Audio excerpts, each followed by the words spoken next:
Hoje faremos uma última exposição livre, se é que posso dizer assim. Hoje pela manhã começamos a exposição dos 10 mandamentos, fizemos a exposição do prefácio da lei do nosso Deus. No próximo domingo, se Deus permitir, começaremos o primeiro mandamento a ser exposto, ou melhor, o primeiro mandamento pela manhã, de fato, e à noite a primeira bem-aventurança. Faremos essa breve série de exposições para, logo em seguida, passarmos a expor o livro de Gênesis e o Evangelho de Marcos. Então, hoje, para a exposição desta noite, desta última exposição livre, eu convido os irmãos a que abram suas Bíblias comigo no livro de Gálatas, mais uma vez. Gálatas, capítulo 2. Faremos a leitura do versículo 1 até o versículo 10.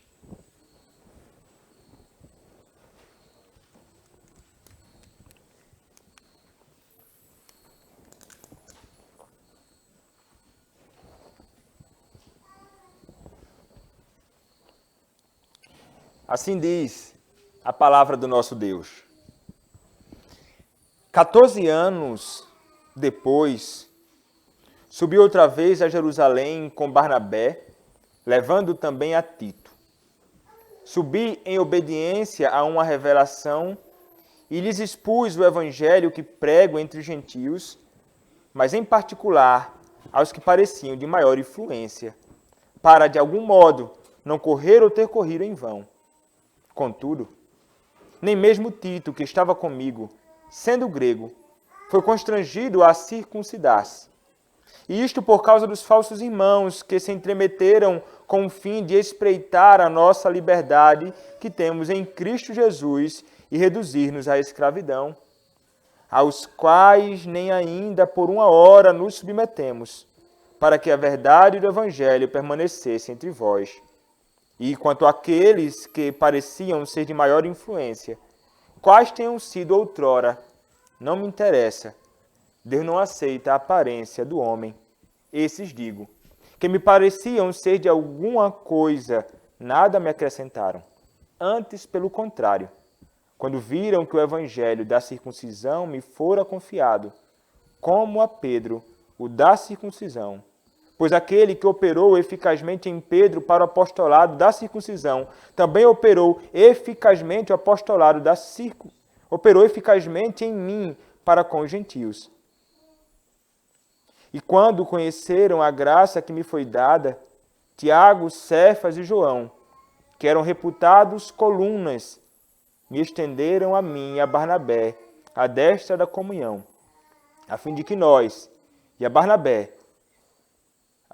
nós fôssemos para os gentios, e eles para a circuncisão, recomendando-nos somente que nos lembrássemos dos pobres, o que também me esforcei por fazer. Amém. Oremos, meus irmãos, mais uma vez. Pai amado, nós chegamos ao momento em que a Tua palavra será exposta. Eu te peço, ó Deus, que o Senhor, nesta noite, me use para a glória do Teu nome. Que eu proclame, ó Pai, a Tua palavra. Que eu proclame, ó Deus, o Teu evangelho somente. Que eu não anuncie, ó Pai, que eu não anuncie aqui sabedoria dos homens, mas a Tua palavra, ó Pai. Usa-me, Senhor, eu te peço, para a glória do Teu nome. Em nome de Cristo que eu oro. Amém. Meus irmãos, como já foi dito em outra ocasião em que expus outras passagens, outras sessões do livro de Gálatas, o apóstolo Paulo, ele, como autor deste livro, ele vai tentar fazer com que, através da carta que ele escreveu a estes irmãos, eles estivessem conscientes do zelo que ele tinha, não somente pelo Evangelho, mas também pela Igreja do nosso Senhor, Jesus Cristo. O apóstolo Paulo, ele vai iniciar esta carta, nos 5 primeiros versículos, no primeiro capítulo, ele vai iniciar fazendo ali uma apresentação de que ele é apóstolo do Senhor Jesus Cristo e não apóstolo chamado por homens, nem comissionado por homens, mas sim chamado pelo próprio Senhor para ser apóstolo. Não foram homens que o enviaram, foi o Senhor que o chamou e o Senhor que o enviou. E ele vai dizer que ele é apóstolo do Senhor porque, não porque ele tinha o interesse de dizer eu sou a maior autoridade na igreja de Cristo, porque o ofício apostólico era de fato o ofício mais, se é que podemos dizer assim, superior na igreja, no que diz respeito à autoridade. Mas ele tinha em vista ali defender o evangelho do nosso Senhor Jesus Cristo e defender também a glória do nosso Deus. Porque, meus irmãos, ele estava sendo acusado pelos judaizantes, pelos falsos mestres, de que ele era um apóstolo de segunda categoria. Ou que ele era um falso apóstolo. Então ele diz assim, eu vou defender o meu apostolado, mas não simplesmente para defender o apostolado. Eu quero defender, sobretudo, o evangelho do meu Senhor e a glória do seu nome. Porque se eles minarem o meu apostolado, eles conseguirão fazer com que possam também desacreditar do evangelho que eu anuncio. Então ele vai dizer, eu sou Paulo, apóstolo. Em seguida, ele vai fazer uma defesa de fato vigorosa do evangelho do nosso Senhor, a ponto de dizer que aqueles que anunciam um evangelho diferente daquele evangelho que ele anuncia, ele diz, anátema, maldito seja, objeto da ira de Deus, para a perdição seja todo aquele que anuncia um evangelho diferente daquele que venho anunciado, ou um evangelho diferente daquele que recebestes, seja maldito. É isso que ele vai fazer ali, no primeiro capítulo. Depois ele vai fazer também uma defesa, ele vai falar que não somente ele foi chamado pelo Senhor para o apostolado, mas também o evangelho que ele recebeu não foi um evangelho que foi dado para ele por homens, mas foi o próprio Senhor quem o revelou. Foi o Senhor quem entregou a ele o seu evangelho. Porque eu não recebi nem aprendi de homem algum, mas mediante revelação de Jesus Cristo. Gálatas capítulo 1, versículo de número 12. Então o evangelho dele também não era um evangelho feito por homens, não é um evangelho que saiu da sua cabeça simplesmente. Foi o próprio Deus que deu este evangelho a ele. A partir do versículo 13 do capítulo 1, até em seguida, em frente, até o versículo de número 24, Paulo ele vai continuar falando aqui nesta primeira parte do livro, nesses 2 primeiros capítulos, onde ele vai tratar basicamente sobre a sua vida, ele vai trazer um relato biográfico sobre a sua caminhada. Ele vai mostrar aqui como foi a sua caminhada ali, a questão do judaísmo, onde ele estava de fato envolvido. E aqui, meus irmãos, no capítulo 2, do versículo 1 até o versículo 10, ele continuará ainda assim trazendo para nós um relato biográfico sobre a sua vida. Mas esse relato biográfico, como toda a revelação de Deus, está cheio de verdades preciosas para a nossa instrução. O que o apóstolo fez, ou melhor, o que o Senhor, nosso Deus, através da sua providência, fez através do apóstolo Paulo, tem muito a nos ensinar aqui. O apóstolo Paulo ele vai lutar, aqui nestes versos, ele vai lutar pela unidade da igreja. O apóstolo Paulo ele tem em vista não somente defender o evangelho do nosso Senhor, não somente defender a glória do nosso Senhor, mas ele também deseja defender a unidade da igreja. É importante que a igreja esteja unida. É exatamente isso que ele vai nos ensinar também aqui nesta sessão. No versículo 1 do capítulo 2, nós encontramos as seguintes palavras. 14 anos depois, subiu outra vez a Jerusalém com Barnabé, levando também a Tito. Meus irmãos, há uma discussão aqui com respeito à ocasião em que o apóstolo Paulo está se referindo. Provavelmente o apóstolo ele está se referindo a 14 anos depois de sua última visita a Jerusalém. Mas, independentemente da certeza da ocasião a que Paulo se refere, O fato é que ele não ficou parado durante 14 anos. O apóstolo Paulo, ele, nesses 14 anos, dedicou a sua vida à pregação do Evangelho, à plantação de igrejas e também a viagens missionárias. Durante esses 14 anos, o apóstolo Paulo, ele estava servindo ao seu Deus. Ele foi chamado por este Deus e ele prontamente se dedicou à obra ao seu Senhor. Então ele vai dizer ainda no versículo de número 1, que subiu outra vez a Jerusalém com Barnabé, levando também a Tito. Então o apóstolo Paulo, ele retorna a Jerusalém, mas ele retorna para Jerusalém agora não mais sozinho. Ele volta com 2 servos do Senhor, a saber, Barnabé e Tito. Barnabé, meus irmãos, fora inicialmente, durante o início da caminhada cristã de Paulo, aquele que tomava a posição de liderança. Geralmente falava Barnabé e Paulo. Mas aqui nós já não temos mais ele como líder, mas sim o próprio apóstolo Paulo como aquele que está encabeçando toda a liderança ali. Tito, ele não é mencionado por Lucas no livro de Atos, mas aqui ele é mencionado. Para Paulo, Tito era um filho de seu ministério e um irmão muito estimado por ele. Esse seu retorno a Jerusalém foi exatamente no momento em que teria a grande e decisiva e marcante reunião de Jerusalém. Aquela reunião que é revelada ali em Atos, capítulo 15. É para esta reunião que eles estão caminhando. O que o fez decidir ir para Jerusalém nesse período? Ele vai dizer, no versículo 2, subir em obediência a uma revelação. Teve uma revelação que mandava o apóstolo ir até Jerusalém a fim de que ali se reunisse com outros servos do Senhor e lhes apresentasse ali o evangelho que prega.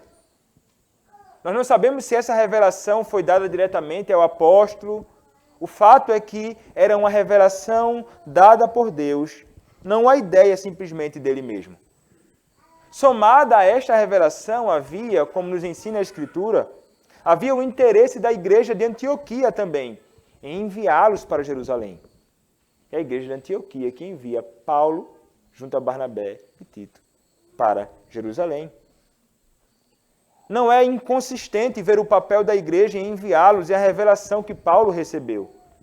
Ambos os modos serviram aqui como uma confirmação de que aquilo era certo e de que estava de acordo com a vontade de Deus. Uma revelação unida à vontade e o interesse da igreja. Então o apóstolo Paulo ele não poderia resistir a isso. Então ele, como servo obediente, atendeu. Ele vai. E nessa reunião ele apresenta a doutrina. Ele apresenta o evangelho que ele prega entre os gentios. Ele tem o interesse também de se fazer conhecido ali entre aqueles homens. E de mostrar que o evangelho que ele anuncia não é um outro evangelho, mas um evangelho essencialmente igual ao evangelho que também é anunciado pelos outros apóstolos. Ele vai dizer ainda no versículo 2, e lhes expus o evangelho que prego entre os gentios, mas em particular aos que pareciam de maior influência. Veja, meus irmãos, eles se reúnem. E muitas vezes é exatamente isso que a igreja realmente precisa fazer. A igreja realmente precisa se reunir para que muitas vezes, para que possam pensar sobre a doutrina e prática da igreja e para pensar se a igreja ela está caminhando de modo as da igreja estão alinhadas entre todos. Se a doutrina e prática estão alinhadas entre todos. Na reunião de Atos, capítulo 15, nós temos como que a reunião da Assembleia Geral da Igreja. O que é chamado aqui na nossa igreja de Supremo Concílio. Como se fosse a reunião de todas as igrejas ali. E aqui, meus irmãos, foi uma ocasião para isso. A igreja precisa se reunir para discutir sobre a verdadeira doutrina. E os falsos mestres foi o que fez com que aquela igreja pudesse se reunir para deliberar sobre essas questões. O evangelho anunciado por Paulo, que ele apresentará a estes homens nesta reunião, é o evangelho que está resumido no verso 4 do capítulo 1. O evangelho dele é o evangelho que anuncia a Cristo como aquele que morreu para nos desarraigar deste mundo perverso. É exatamente isso que encontramos lá. Ele vai dizer assim, no final do versículo 3 e versículo 4, e do nosso Senhor Jesus Cristo, o qual se entregou a si mesmo pelos nossos pecados, para nos desarraigar deste mundo perverso, segundo a vontade de nosso Deus e Pai, a quem seja a glória pelos séculos dos séculos. Amém. Então o evangelho de Paulo é o evangelho da cruz. Ele vai anunciar a Cristo, e Cristo este, crucificado, aquele que morreu para arrancar o homem deste mundo perverso. Meus irmãos, eles reconhecem os labores de Paulo. Eles vão reconhecer o evangelho por Paulo anunciado entre os gentios. Aqueles homens ali da reunião. O apóstolo certamente tinha a intenção de saber o que os líderes de Jerusalém pensavam com respeito à circuncisão. É também uma das razões de ele estar presente lá. Então ele vai apresentar o evangelho que prega aos homens de influência. Mais à frente veremos que esses líderes são Tiago, Cefas e João. Tiago, Pedro e João. Não pensemos, meus irmãos, que o apóstolo foi até lá para ter seu evangelho autenticado por esses homens, pelos líderes de Jerusalém, como se ele precisasse da autorização deles para anunciar este evangelho. Ele não foi lá para que ele tivesse a aprovação destes homens. Não. Não são os homens que autenticam o evangelho. Não são homens que autenticam, mesmo sendo estes homens líderes da igreja. Porque o evangelho do nosso Senhor, ele não precisa de autenticação. O evangelho do nosso Deus, se é que podemos dizer, se auto-autentica. É ele quem autentica o mensageiro.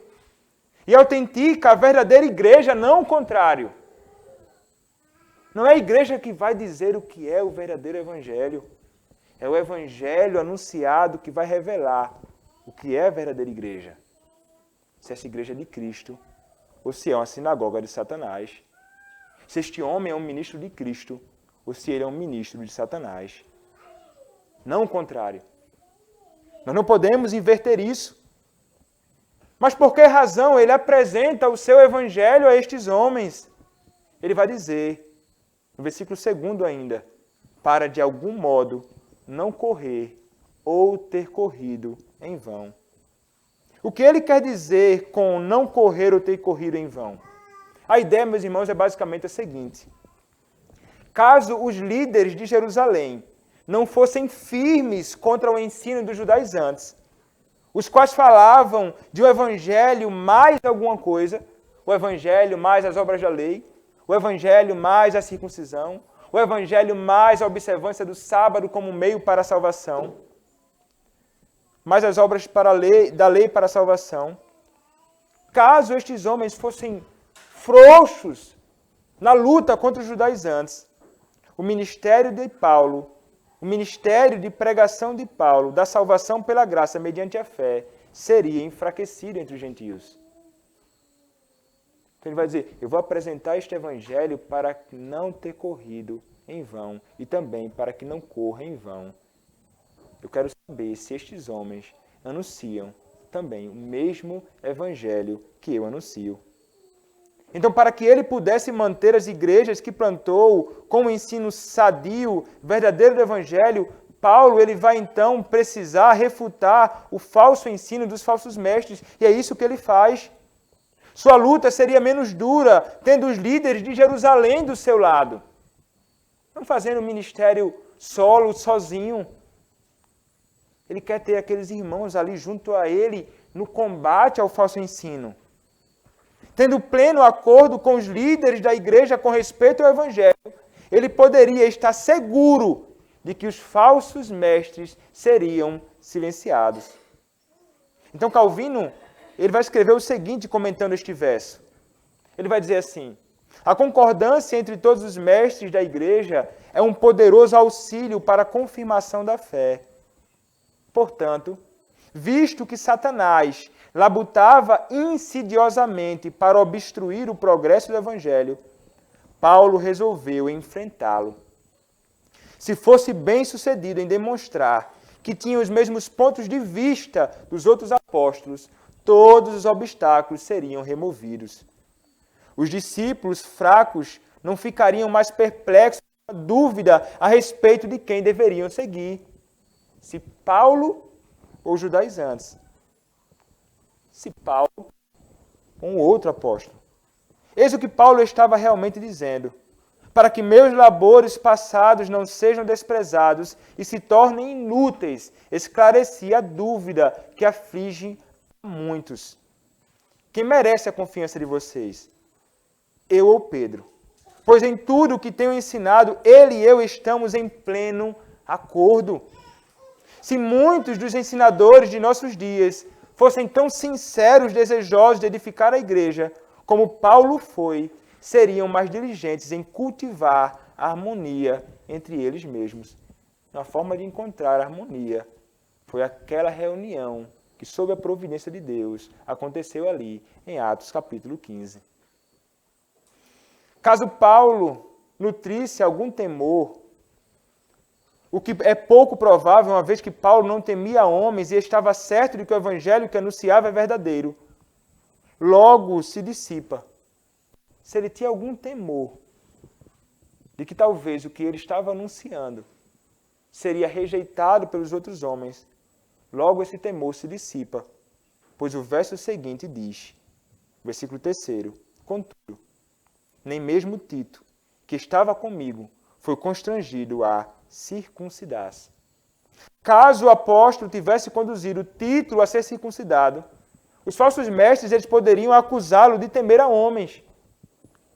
Poderiam sugerir que Paulo agora estava voltando atrás com tudo o que disse, porque o apóstolo Paulo ele lutava ferrenhamente contra esse tipo de prática. Mas o texto vai dizer que até mesmo Tito, mesmo sendo um gentio, grego, sangue puro, não foi circuncidado. Ele não foi obrigado a fazer isso. Os líderes da igreja de Jerusalém, como o apóstolo Paulo, entendiam que a circuncisão não deve ser mais aplicada. Se Paulo temia alguma coisa, alguma divergência, o temor foi dissipado. Se não foi aplicada em Tito, ela também não deve ser aplicada em nenhum outro gentio que crê em Cristo. Aqui vemos, meus irmãos, a harmonia que havia entre o ensino de Paulo e o ensino dos outros apóstolos. O que é interessante é que eles nunca haviam conversado antes para saber o conteúdo dos pensamentos teológicos uns dos outros. Mas o Espírito que operou, o Espírito que inspirou esses outros apóstolos, foi o mesmo que operou em Paulo. Por esse motivo, não poderiam divergir.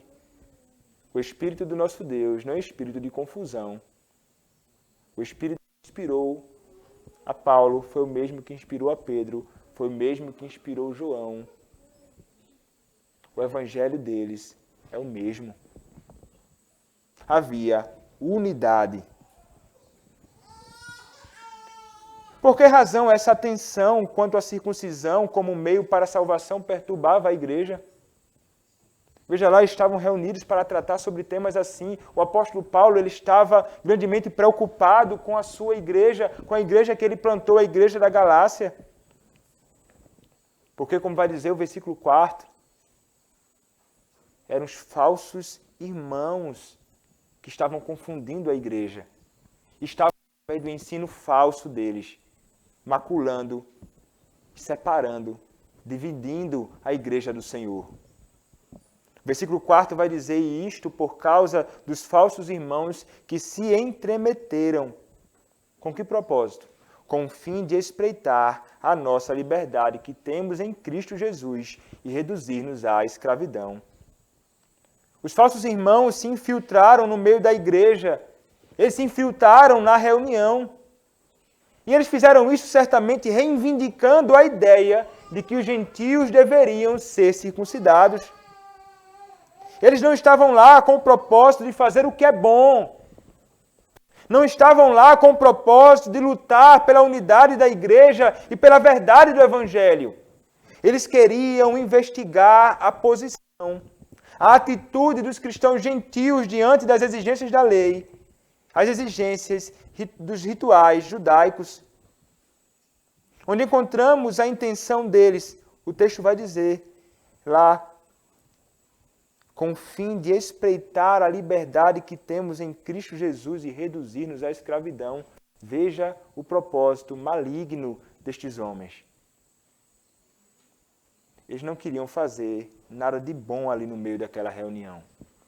Enquanto Paulo lutava pela liberdade em Cristo, estes homens lutavam pela escravidão. E aqui há uma divergência grande entre liberdade e escravidão. O que significa liberdade? Liberdade em Cristo, como anunciada por Paulo. O que significa escravidão aqui? Meus irmãos, por escravidão, o apóstolo está tratando sobre as práticas de observação da lei, como se através delas encontrássemos salvação. Isso é escravidão. Como se nós pudéssemos encontrar a verdadeira liberdade e salvação observando as práticas judaicas e as leis, como se pudéssemos ser salvos através dela. Os judeus tinham suas práticas culturais e queriam impor isso aos gentios também. Eles acrescentaram muitas coisas a essas exigências. Era como que voltar às práticas que haviam sido abolidas.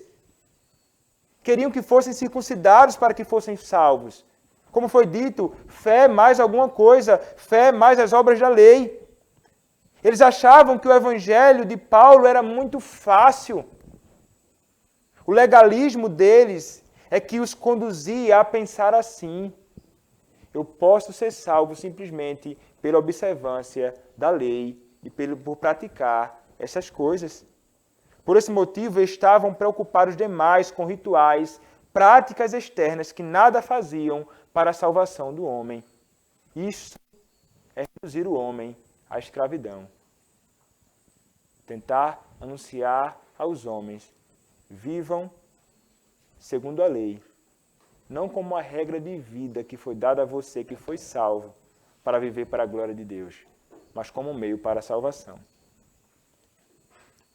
Mas o que a palavra nos diz quanto àqueles que tentam viver segundo a lei como um meio para a salvação? Gálatas capítulo 3, versículo 10, nos dirá o seguinte: todos quanto, pois, são das obras da lei estão debaixo de maldição, porque está escrito: maldito todo aquele que não permanece em todas as coisas escritas no livro da lei para praticá-las. Se o homem tentar viver segundo a lei, e ele não cumprir e observar a lei perfeitamente, sobre ele cairá o juízo, porque a lei exige perfeição. Logo, não existirá salvação para este homem. Ele viverá em escravidão. Ele será condenado. Atos capítulo 15, versículo 10 vai dizer assim: agora, pois, porque tentais a Deus, pondo sobre a cerviz dos discípulos um jugo que nem nossos pais puderam suportar, nem nós? A observância da lei como meio para a salvação que conduz o homem à escravidão era um jugo que ninguém poderia suportar. É isso que a palavra nos ensina. Um estudioso certa vez escreveu: havia um aspecto escravizador e infantil da tutela da lei. Tão radical foi o fim dessa antiga ordem e tão fora de comum essa liberdade, que alguns convertidos judeus do primeiro século e alguns do século XXI não conseguiram e não conseguem imaginar a vida sem as antigas cerimônias. Os conflitos no Novo Testamento foram causados por homens e mulheres que eram como prisioneiros fugitivos, que só conheceram a vida na prisão e não conseguiram imaginar outra vida. Legalistas. Não conseguiam imaginar uma outra vida. Meus irmãos, muitos pensam ainda assim hoje. Não faça isso, não faça aquilo. Queremos que as pessoas sejam como nós. Se não se vestir de tal forma, você não pode ser salvo. Regras que são impostas como se pudessem salvar os homens. Não como ensinos que ajudam na nossa santificação. Várias formas nós criamos de meios externos que, ao invés de libertar o homem, escraviza. Eu vou determinar um meio aqui para você. Ande desta forma e serás salvo. Como nós recebemos estes ensinos? O que é que você tem dito às pessoas aí fora? Será que você tem falado? Se você andar assim, você será salvo? Se você se vestir de tal maneira, você será salvo? Se você deixar de usar isso, ou se você passar a colocar isso aqui. Meus irmãos, são regras. E nenhuma regra externa, fora do anúncio de Cristo, pode conduzir o homem à salvação. São meras regras que podem ser, sim, fruto de alguém que foi salvo e vai passar a andar de modo reto, certo, vestindo-se adequadamente. Mas eu não posso dizer que esse é um modo que pode salvar a homens. E muitos imaginam que sim. Como nós recebemos os nossos convertidos em nossas igrejas? Pessoas que chegam ainda com coisas em si que são estranhas aos padrões que imaginamos ser o correto. Ou que muitas vezes é correto mesmo. Será que nós somos apressados para dizer rapidamente, esse cara, essa mulher, esse homem não é crente? Meus irmãos, sei que devemos sim abandonar o modo de vestir do mundo, a sensualidade, etc. Mas o ponto não é que não podemos deixar nossa mente nem nosso coração ser tomado pela ideia de que determinado costume determina a minha salvação. Porque prontamente em nosso coração, ele pode se revelar quando alguém entra pela porta da igreja, que conheceu a fé há pouco tempo. Esta pessoa, o modo que se comporta talvez não revele ainda marcas tão evidentes de que foi alguém que foi salvo por Cristo.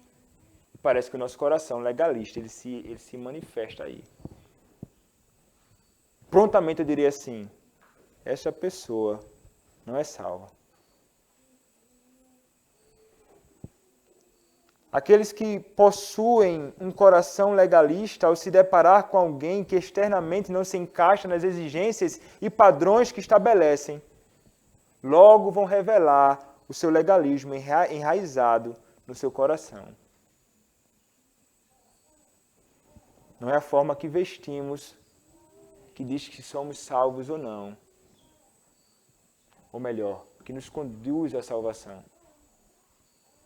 Se nós passarmos a impor isso sobre os outros como um meio de salvação, nós estaremos escravizando os homens. Agora sim, é fato. Aqueles que foram salvos por Cristo, eles andarão, revelando nas suas vestes e comportamentos, trajes piedosos que honram o nosso Senhor. Mas o que o apóstolo Paulo ele quer falar e quer apontar por liberdade em Cristo? Por liberdade em Cristo, que é justamente aquilo que os judaizantes estavam se opondo. O apóstolo Paulo está falando que em Cristo o homem encontra a verdadeira libertação da escravidão e maldição da lei. E isso graças ao sacrifício de Cristo na cruz. Gálatas capítulo 5, versículo 1 vai dizer assim: para a liberdade foi que Cristo nos libertou. Permanecei, pois, firmes, e não vos submetais de novo a jugo de escravidão. Meus irmãos, a Confissão de Fé de Westminster, no capítulo 20, versículo 1, vai nos apresentar ali a liberdade que nós encontramos em Cristo. Temos essa liberdade porque Cristo a comprou com o seu próprio sangue. Na cruz, Ele comprou a nossa liberdade. Na cruz, Cristo comprou a nossa liberdade da culpa. Cristo se deu por nós para nos redimir de nossos pecados. Tito capítulo 2, versículo 14 diz: o qual a si mesmo se deu por nós, a fim de remir-nos de toda iniquidade e purificar para si mesmo um povo exclusivamente seu, zeloso de boas obras. Cristo nos libertou, dando-nos liberdade da ira de Deus que nos condenava, porque Cristo nos livra da ira vindoura, como diz 1 Tessalonicenses capítulo 1, versículo 10, para aguardardes dos céus o Filho, a quem Ele ressuscitou dentre os mortos, Jesus, quem nos livra da ira vindoura. A liberdade que encontramos em Cristo nos libertou da maldição da lei moral, porque Cristo nos livrou da maldição da lei, fazendo-se Ele maldição em nosso lugar. Gálatas capítulo 3, versículo 13. Cristo nos resgatou da maldição da lei, fazendo-se Ele próprio maldição em nosso lugar, porque está escrito: maldito todo aquele que for pendurado em madeiro. A verdadeira liberdade em Cristo nos é apresentada na liberdade do cativeiro de Satanás e do mal, como Colossenses capítulo 1, versículo 13 nos ensinará. Ele nos libertou do império das trevas e nos transportou para o reino do Filho do seu amor. Liberdade do pecado que nos escravizava.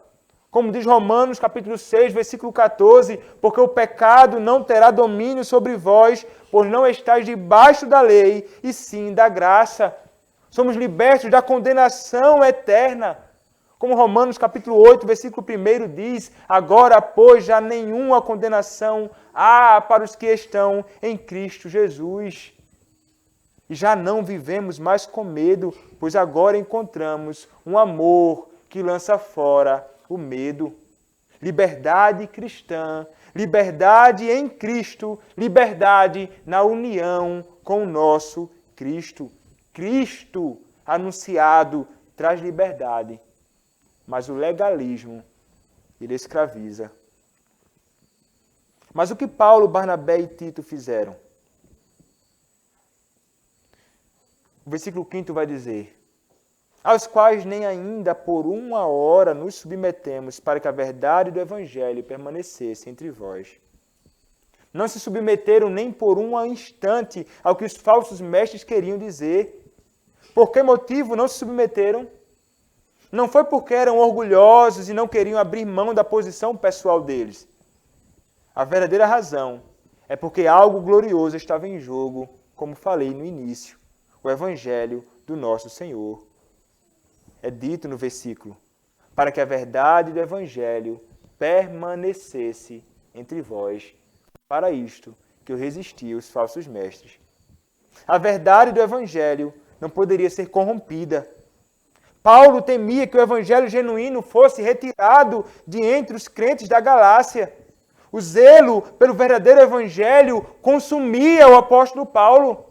A verdade de que judeus e gentios são aceitos, salvo pela graça somente.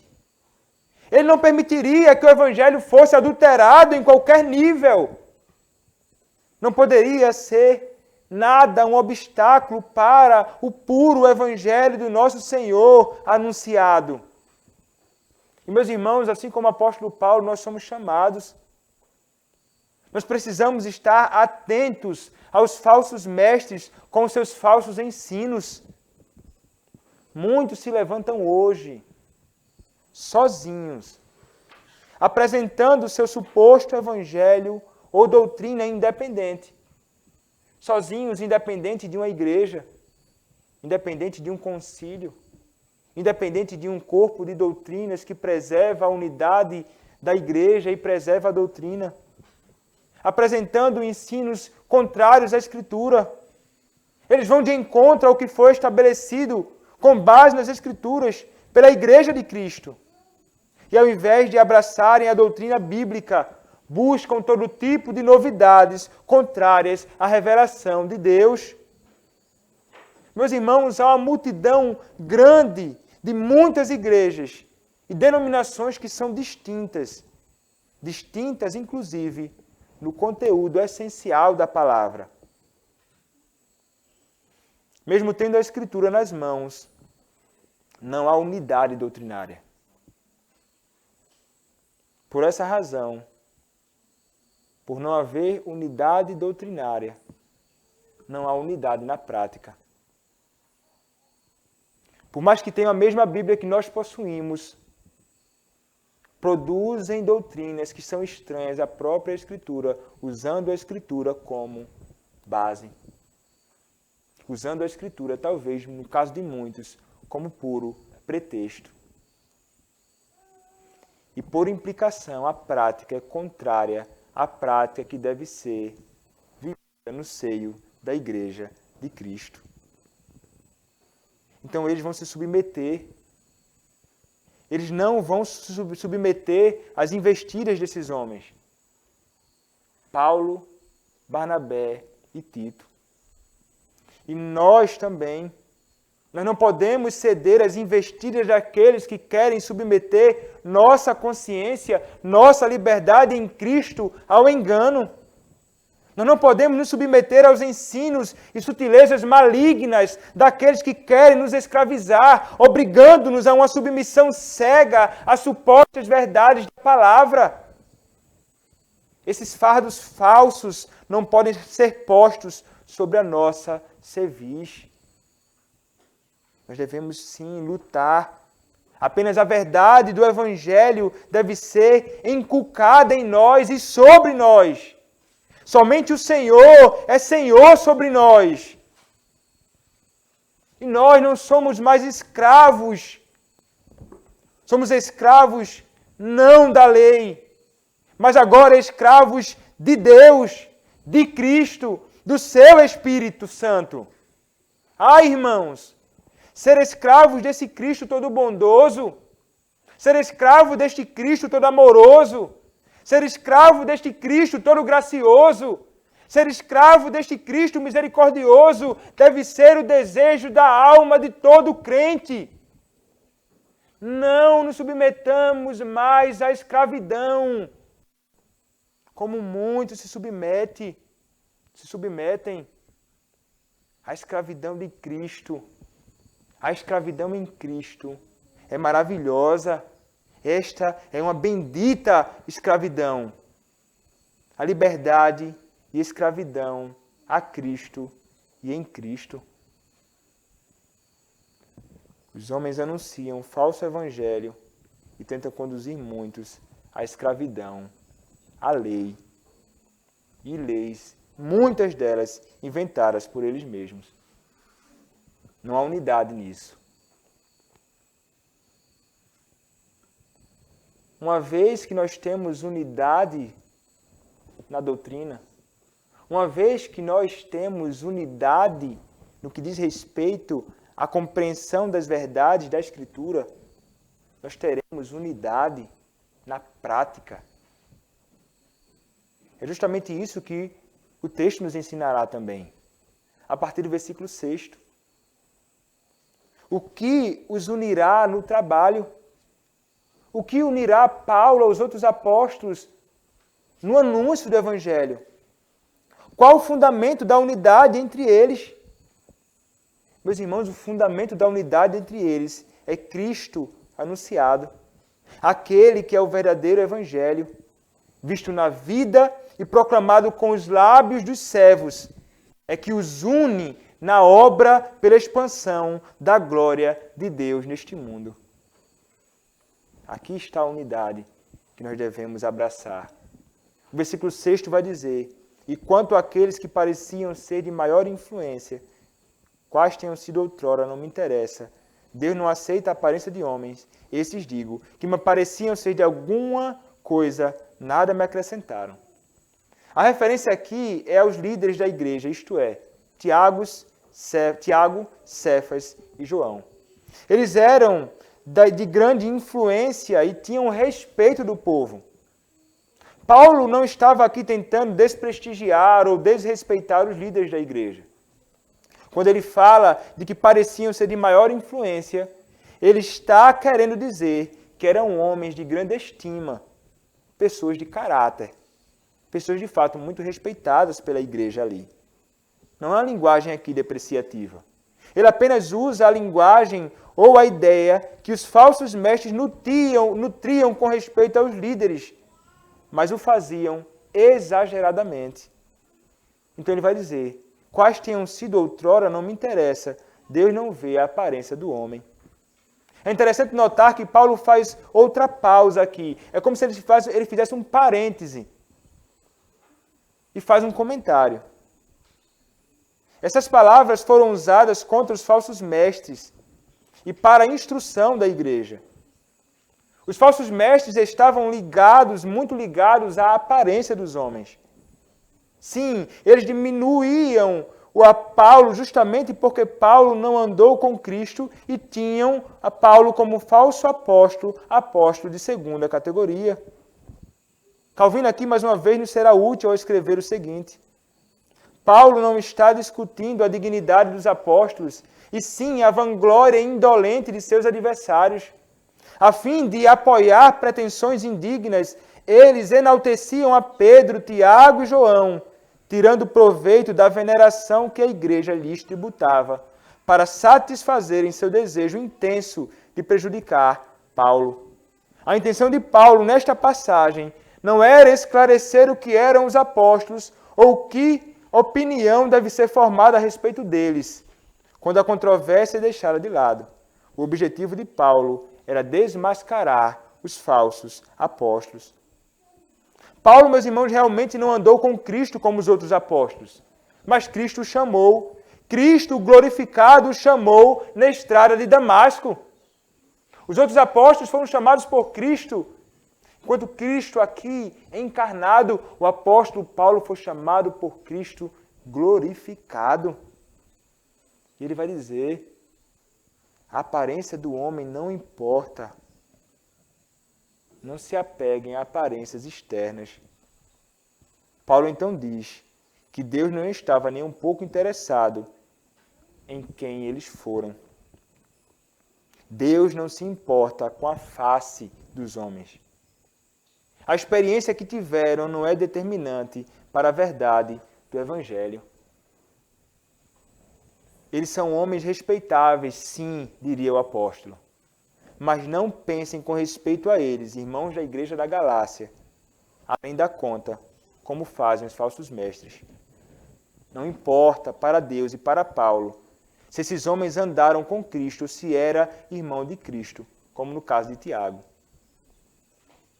Ele vai dizer, o Senhor não se importa com a aparência dos homens.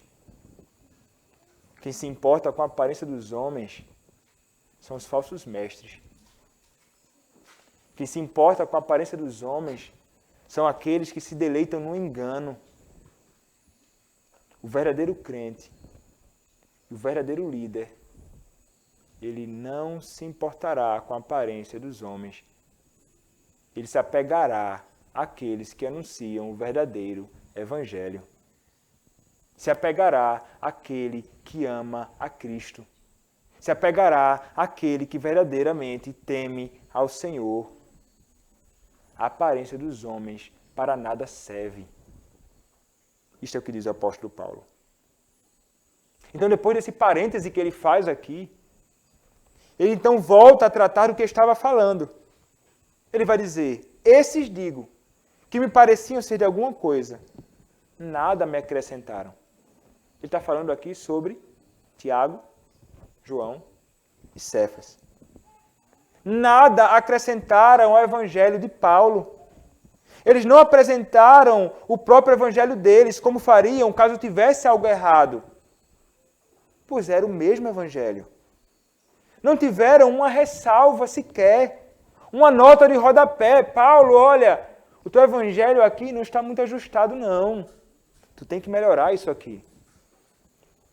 Eles não disseram, agora sabemos o que você prega, portanto, fica livre para pregar. Eles não fizeram nada disso. O apóstolo Paulo já anunciava este evangelho antes mesmo de encontrar esses homens. Eles entendem que o evangelho de Paulo é um evangelho genuíno, puro e simples. Eles apenas reconhecem, eles contemplam, eles escutam e entendem. Este homem anuncia o que nós anunciamos. Este homem faz o que nós fazemos. Ele está unido a nós na doutrina, está unido a nós na prática. Se estamos convictos de que o evangelho de Paulo é verdadeiro, como ele mesmo acreditava, qualquer tipo de acréscimo por parte dos líderes de Jerusalém seria uma corrupção do que era anunciado. Eles poderiam ser incluídos na dura palavra de Paulo. Anátema. Maldito todo aquele que prega um evangelho diferente do que prego. Mas eles, juntamente com Paulo, levantavam a bandeira do verdadeiro evangelho. Era isto que os líderes de Jerusalém levantavam. Em plena e clara oposição aos falsos mestres. O que eles fizeram então, quando ouviram Paulo? Versículo 7 vai dizer, antes, pelo contrário, quando viram que o evangelho da incircuncisão me fora confiado, como a Pedro, o da circuncisão, o público e ambiente deles é que era diferente. Aqui estava a diferença entre o que o apóstolo Paulo fazia e o apóstolo Pedro, por exemplo. Quanto à doutrina, é essencialmente a mesma. Quanto à prática, o anúncio do evangelho de Cristo. Mas onde estava a diferença? O público. Era simplesmente isso. Por incircuncisão, podemos entender que é uma referência aos gentios. E por circuncisão, a referência aos judeus. Então, cada um se encarregaria de ficar com um dos grupos. Obviamente, isso não impedia de falar para pessoas do outro grupo. O apóstolo Paulo também falou para judeus, assim como o apóstolo Pedro falou também para gentios. Paulo, ele sempre ia para as sinagogas quando chegava na cidade. E Pedro falou do evangelho para gentios, como no caso de Cornélio, em Atos, capítulo 10, versículo 1. Então vejam aqui, a diferença deles estava simplesmente nisto. Mas a essência do evangelho, o que é anunciado, era a mesma coisa. Versículo 8 ele vai dizer, pois aquele que operou eficazmente em Pedro para o apostolado da circuncisão, também operou eficazmente em mim para os gentios. Estejam conscientes disso. O mesmo Deus que operou nele, operou em mim. Não há distinção nesse sentido. Aquele, isto é, o Senhor, da mesma forma que chamou e enviou Pedro com essa missão, a Paulo também chamou e enviou. Isso quer dizer que não havia distinção entre eles quanto à origem do chamado também, quanto à vocação e dever, mas sim com respeito ao público específico que eles foram chamados a pregar. Então, assim como Pedro foi usado poderosamente, o apóstolo Paulo também o foi. As provas do ministério poderoso de Paulo são muitas. Tito é uma prova viva do ministério de Paulo, bem como todos os crentes da igreja da Galácia e demais igrejas plantadas pelo apóstolo. Ele foi talvez o maior deles, no sentido de ser aquele que mais anunciou este evangelho, plantando igrejas, se dedicando absolutamente ao anúncio do evangelho. Mas ambos são verdadeiros apóstolos de Cristo. O apostolado e o evangelho deles são iguais. Ambos foram usados como instrumentos de Deus na proclamação do evangelho. Então o versículo 9 vai dizer, e quando conheceram a graça que me foi dada, Tiago, Cefas e João, que eram reputados por colunas, me estenderam a mim e a Barnabé a destra da comunhão, a fim de que nós fôssemos para os gentios e eles para a circuncisão. Então, meus irmãos, aqui eles vão reconhecer a veracidade do chamado de Paulo. Não foi apenas um assentimento intelectual da verdade do Evangelho que fizeram eles dar apoio, reconhecimento ao trabalho de Paulo e Barnabé, mas também porque a verdade estava sendo revelada pela obra da graça. Ele vai chamar estes homens de reputados por colunas. Reputados por colunas aqui traz a ideia de que eles eram aqueles que eram a estrutura da igreja, no sentido de que eram os líderes e principais representantes da igreja de Jerusalém. Paulo não tinha problema com honra. Sim, ele sabia que aqueles homens deveriam ser honrados, mas não exageradamente. Então, Paulo e Barnabé foram reconhecidos como homens que foram chamados para anunciar a Cristo entre os gentios. Agora, há expressa comunhão entre esses cooperadores. Aqui há um companheirismo pelo Evangelho. Eles dividiram apenas o trabalho. Na verdade, foi um simples reconhecimento mútuo da cooperação na pregação do Evangelho em lugares diferentes. A doutrina sendo a mesma. Paulo e os líderes de Jerusalém tinham um público distinto e um lugar distinto para trabalhar, mas tinham o mesmo foco. O papel deles era único. Nós somos chamados a testemunhar também deste Evangelho, onde estivermos. Pedro anunciava este Evangelho entre os judeus, Paulo anunciava este Evangelho entre os gentios, e nós somos chamados a, semelhantemente a eles, anunciar este Evangelho onde quer que estejamos, seja com palavras ou com a nossa vida. Meus irmãos, Deus chama as pessoas com diferentes dons, com diferentes vocações, para servi-lo onde quer que estejamos. Você tem comunicado o Evangelho às pessoas que te rodeiam onde estás inserido? Qual o seu público? Onde o Senhor te colocou? Nós devemos anunciar este Evangelho. Nós temos uma unidade doutrinária. Nós cremos no mesmo Deus. Nós sustentamos a mesma doutrina. O que deve implicar em nossa vida é numa prática semelhante. Na prática semelhante, essencialmente, que é o anúncio do Evangelho, mas onde quer que estejamos. Nós devemos, meus irmãos, submeter toda a nossa vida ao Evangelho. E nos tornando sempre unidos no anúncio dele. Muitos em nossos dias pensam que podem anunciar um evangelho diferente por causa do público, região ou país que está. Não foi isso que o apóstolo Paulo fez. Ele não negociou o evangelho por causa do público que estava diante dos seus olhos. Da mesma forma, Pedro também não fez. Isso acontece muito, meus irmãos, inclusive dentro de nossos seminários. Onde é que você vai anunciar? Onde é que você vai pregar? Que público vai ouvir o evangelho que você vai proclamar? Ih, rapaz, essa cultura é diferente, ó. Você vai ter que fazer algo diferente aí. Anunciar diferente. Falar diferente. Ensinar algo diferente, porque a cultura deles é diferente dessa nossa. Então não impõe, não. Não fala essas coisas, não. Mas, meus irmãos, o apóstolo Paulo não nos deu exemplo assim. Pedro também não. Eles jamais foram homens que negociaram o evangelho por causa da cultura dos homens. O evangelho do nosso Senhor, ele não é somente atemporal. O evangelho do nosso Senhor é supracultural, está sobre a cultura, acima da cultura. Não importa qual seja a cultura dos homens, o evangelho do nosso Senhor deve ser anunciado puro e simples como ele é. Foi para isto que nós fomos chamados.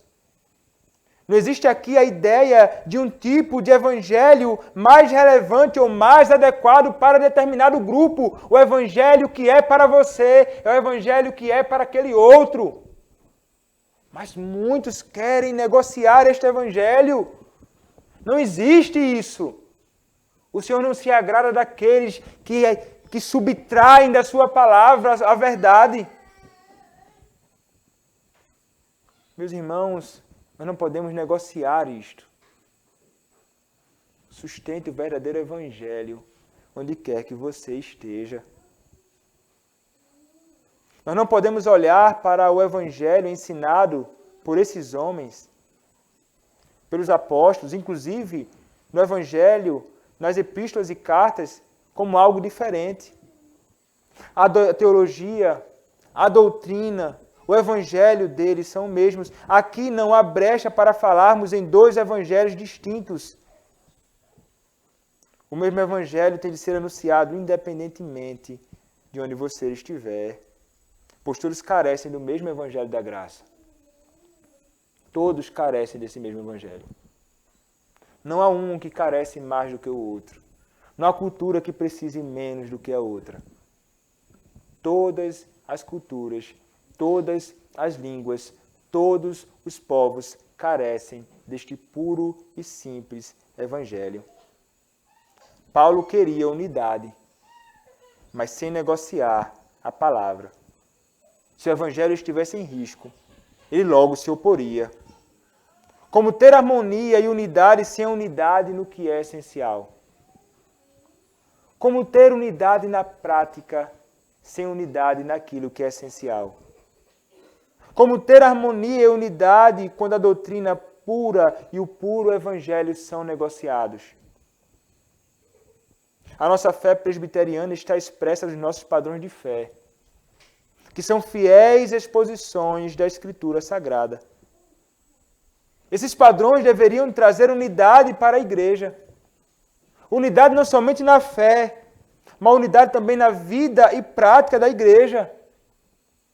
Mas, meus irmãos, por que razão há tanta diferença entre nossas igrejas? Por que razão há tanta desarmonia? Porque muitos têm abandonado a verdade. Porque muitos têm abandonado a honestidade e têm caminhado a passos largos para o pragmatismo, para as novidades, para a unidade com aqueles que não devemos nos unir, o que os conduz ao afastamento gradativo daquilo que deve trazer verdadeira unidade, a saber, o mesmo evangelho, a mesma doutrina.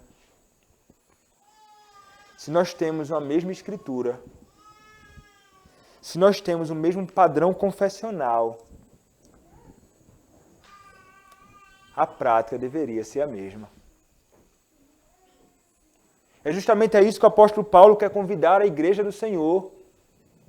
Unidade no evangelho e unidade na prática. Depois do apóstolo Paulo falar aqui da unidade doutrinária e unidade na obra do evangelho, pelo evangelho, ele irá no finalzinho apontar um aspecto prático, um aspecto social, que é uma expressão do evangelho que ele anuncia. Ele vai dizer no versículo 10, recomendando-nos somente que nos lembrássemos dos pobres, o que também me esforcei por fazer. O principal assunto de Paulo era a justificação pela graça mediante a fé sem as obras da lei. Mas a palavra também ensina que a fé é evidenciada também no trabalho de cuidar dos pobres. Essa foi a única recomendação que deram a Paulo. Foi que ele não esquecesse daqueles que têm necessidade. A igreja de Jerusalém carecia de recursos, pois era uma igreja muito pobre. Esse dever de olhar os pobres está posto desde o Antigo Testamento. A recomendação deles estava em conformidade com o que encontramos no Antigo Testamento, em Êxodo, capítulo 23, versículo 10, versículo 11. Em Amós, capítulo 2, versículo 6 até o 7. Também no Novo Testamento, em Lucas, capítulo 6, versículos 33 a 38. Romanos, capítulo 15, versículos 26 a 27, nos diz assim: porque aprouve a Macedônia e a Acaia levantaram a coleta em benefício dos pobres dentre os santos que vivem em Jerusalém. Isto lhes pareceu bem, e mesmo lhes são devedores, porque se os gentios têm sido participantes dos valores espirituais dos judeus, devem também servi-los com bens materiais. O apóstolo Paulo, como um servo humilde, ele então acatou o que disseram. Ele diz que se esforçou ansiosamente para fazer isso. Meus irmãos, vemos que há unidade no ensino do Evangelho entre os apóstolos, servos do Senhor, e unidade no amor cristão também. Pensam na alma, mas também pensam nas necessidades físicas dos outros. Muitos pensam apenas no aspecto social, esquecendo-se do que é essencial, isto é, a pregação do genuíno do Evangelho, o verdadeiro culto a Deus segundo a verdade do Evangelho. Contudo, não podemos cair no extremo também de esquecermos de assistir ou de socorrer os necessitados em suas necessidades, reivindicando um zelo pelo culto a Deus e uma negligência pela assistência àqueles que carecem. Aqui é uma obra contínua da igreja, e uma obra que é expressa, sobretudo, especialmente, através da diaconia, mas também através de cada crente. A igreja dos gentios, tão rejeitados por muitos da igreja de Jerusalém, serviu de testemunho do amor que devemos ter uns para com os outros, não apenas ao falarmos do Evangelho, ao estendermos a mão para socorrer o necessitado. Meus irmãos, a reivindicação do apóstolo Paulo aqui é de que apenas o verdadeiro Evangelho, proclamado com fidelidade, pode fazer a igreja caminhar unida neste mundo, tendo como propósito final a manifestação da glória de Deus, que pode ser revelada na unidade daqueles que foram objeto da obra da redenção do seu Filho. Caminhemos semelhantemente a estes irmãos, que dão excelente testemunho a nós. Abracemos a verdadeira doutrina. Por implicação do conhecimento da verdadeira doutrina, pratiquemos esta verdadeira doutrina. Ensinemos essa mesma doutrina. Que possamos, revelando que fomos salvos por Cristo e que possuímos a verdadeira doutrina, que nós possamos socorrer também aqueles que são necessitados. E esta verdadeira doutrina, sustentada por nós, nos nossos lábios, será aquela que socorrerá não somente o necessitado, necessidades físicas, mas será ela também que socorrerá aqueles que mais carecem, os maiores necessitados. São aqueles que carecem do alimento espiritual que só pode vir de Cristo. É quando o seu Evangelho é anunciado. Esta é a maior necessidade do mundo. O anúncio e o testemunho a respeito de quem Cristo é e do que Ele fez por nós. Andando assim, meus irmãos, haverá unidade na igreja, unidade na prática, e o nosso Senhor, Ele será honrado e glorificado por isso. Que o Senhor, nosso Deus, nos habilite, de modo que nós possamos caminhar assim. Que Ele nos aperfeiçoe e nos prepare cada dia mais, através do seu Evangelho e do seu Espírito que em nós habita. Amém. Oremos, meus irmãos, mais uma vez ao nosso Deus. Pai amado, nosso bondoso Senhor, nós queremos, Pai, te agradecer pela oportunidade de ouvirmos uma exposição da Tua Palavra. Ó Senhor, ajuda-nos, ó Pai, a observarmos com zelo a Tua doutrina. E nos faz, ó Pai, sempre pessoas que amam a Tua doutrina e que andam unidos em torno da Tua doutrina. E, ó Deus, caminhando assim, fazendo o que Te agrada segundo a Tua palavra, andando em conformidade com a Tua vontade, nós teremos práticas que são condizentes com o que nós cremos. então teremos unidade na prática também. Ó Pai, esta unidade na doutrina e na prática é um dos modos através do qual o Senhor neste mundo revela a unidade que há entre o Senhor, Deus Pai, Deus Filho e Deus Espírito Santo. A unidade na doutrina, que implica em unidade na prática, deve nos conduzir, sim, a sermos, nesta unidade, manifestações de que nós pertencemos a Cristo. Ó Senhor, usa-nos e abençoa-nos, Pai, e capacita-nos a vivermos assim. Esta é a nossa oração, ó Pai. Este é o nosso pedido. Em nome do Senhor Jesus Cristo. Amém. Meus irmãos,